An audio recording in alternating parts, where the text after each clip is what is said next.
Right now, in this area, this is my office. This is my home ground. And it's well worth defending. For more than 2 centuries, Sweden kept a position of military neutrality. But in 2024, that changed. I always call that the mother of all unintended consequences for Russian strategic thinking. If Russia had one objective with Sweden and Finland, it was to keep them outside of the alliance, and by Russia's full-scale invasion, now we are part of NATO.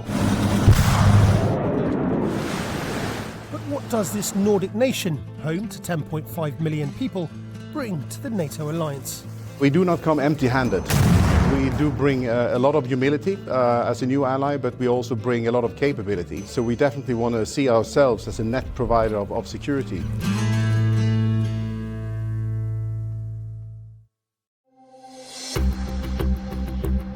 In March 2024, Sweden saw its flag raised above NATO headquarters in Brussels, becoming the 32nd member of the NATO alliance. It's good now that Sweden has a seat at the table that provides us a better opportunity to have influence, but also take responsibility for the alliance. Putin's full-scale invasion of Ukraine the turning point for a country that would otherwise have stayed militarily neutral, as it had done for the past 200 years. Supporting Ukraine is both the right thing to do and it's a smart thing to do. Of course, this is about decency and it's about humanity and standing up for the Ukrainian people, but it's also upholding principles which are crucial for a smaller country like Sweden. Rule of law, the European security order and a rules-based international order. As the nation with the longest coastline on the Baltic Sea, a key strategic waterway connecting northern and eastern Europe, and with its proximity to the Arctic, Sweden's position in Europe is key to Euro-Atlantic security. Leaning on the many years of close partnership with NATO, we have embraced a lot of the methodology that comes with standardization and building interoperability. We can now plan and work together, not as a unique entity, but as an integral part of NATO. As a militarily neutral nation, over the years Sweden manufactured its own military hardware, which was adapted to meet the challenges of the country's unique terrain and climate. Today, Sweden continues to produce advanced equipment, including submarines, combat vehicles, and the Gripen fighter jet. But arguably its most groundbreaking achievement is the Visby-class corvette. It's a multitasking ship. We can use it for submarine hunting and we can use it for air defense and also for the surface operations. The Visby-class corvette is a stealth ship. Its design helps it avoid detection by radar and other sensors, making it very hard to spot. And its ability to navigate through shallow waters makes it ideal for Baltic Sea operations.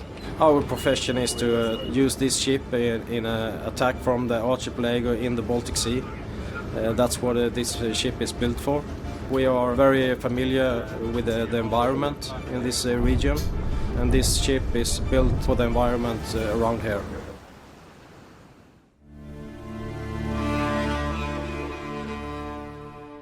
Sweden, with over 250,000 islands, among the most of any country in the world, relies on its navy to protect its vast coastline and archipelagos. A key component is the amphibious corps, which specialises in coastal defence. Since the Swedish coastline is very different, thousands of islands, from small ones to big ones, with trees, without trees, the system that and the capabilities that the amphibious battalions holds, it's also unique in the world, I would say. We bring our own sustainability. We live and work from our boats that are designed to operate in these conditions. Operating from the domestically designed and built Combat Boat 90, the amphibious corps have been active in these archipelagos for centuries and know the region better than anyone. Our main operation area is where the sea meets the land. Either it's an open coast or archipelago. We are designed to work on the water, below the surface, on land and in the air around the Swedish coastline. Among Sweden's many islands, the most strategically important is Gotland, sometimes referred to as the Baltic Sea's unsinkable aircraft carrier. Its location, roughly halfway between mainland Sweden and the Baltic states, is crucial for controlling military and economic movements and deterring threats to NATO territory. The Gotland Regiment plays a key role in safeguarding the island's security. So the symbol for the battle group Gotland and the Gotland Regiment is the ram. The ram symbolizes strength and the will to survive in harsh conditions on an island in the middle of the Baltic Sea. NATO forces have long trained and exercised on Gotland, but Sweden's NATO membership now means that the island could become a hub for NATO operations and for monitoring Baltic Sea activity. Coming into NATO gives opportunities to use Gotland as a hub for maritime operations, for logistics, and also different kinds of weapons systems which could provide aid, for instance, to the Baltic states. So it could be a platform for long-range fires as well. Patrolling Sweden's 3,200 kilometres of coastline from the sea is crucial, but protecting it from the air is just as important. Sweden's Air Force includes its powerful Gripen jets, which are known for their agility, range, and ability to operate in various conditions. So we always have at least 2 aircraft in constant readiness for air policing mission, or to identify, collect information, or to intercept an aircraft coming too close to NATO territory. With a fleet of more than 200 aircraft, advanced radar systems, and a unique concept of air operations, which includes the use of civilian infrastructure such as highways for jet takeoffs and landings if the need arises, Sweden's Air Force adds both capability and innovation to NATO's air defence. Sweden and Finland's accession to NATO means a lot when it comes to geography. We can bring our situation awareness, our early warning concepts, and overall our knowledge of the situation in our region, and combine that with other NATO allies, which will really strengthen our situation awareness in the high north. The high north is a harsh and unforgiving environment,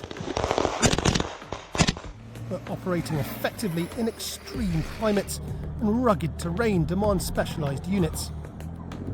Located in the north of Sweden, the Swedish Army's Norrbotten Brigade is specifically trained in cold weather and Arctic warfare. During winter times we have almost no light, few roads on long distances, and often also in winter time we have the extreme cold, going below 30 minus. So that's a challenge, and we really need to have the right equipment and of course bringing the unit together, exercising, training in this environment. The Norrbotten Brigade is equipped with tanks and combat vehicles specially designed and modified for Arctic operations. We are in the training field. We have just dismounted from a CV-90 combat vehicle, and my squad is taking terrain in a forward direction. With a personnel of 1,500, the brigade includes full-time soldiers, reservists and conscripts, all bringing a diverse mix of skills and backgrounds from across Sweden and sometimes even beyond. I'm from Paisley, Glasgow in Scotland. I moved to Sweden when I was young, when I was 6 years old, and I've grown up here, so Sweden has become my home.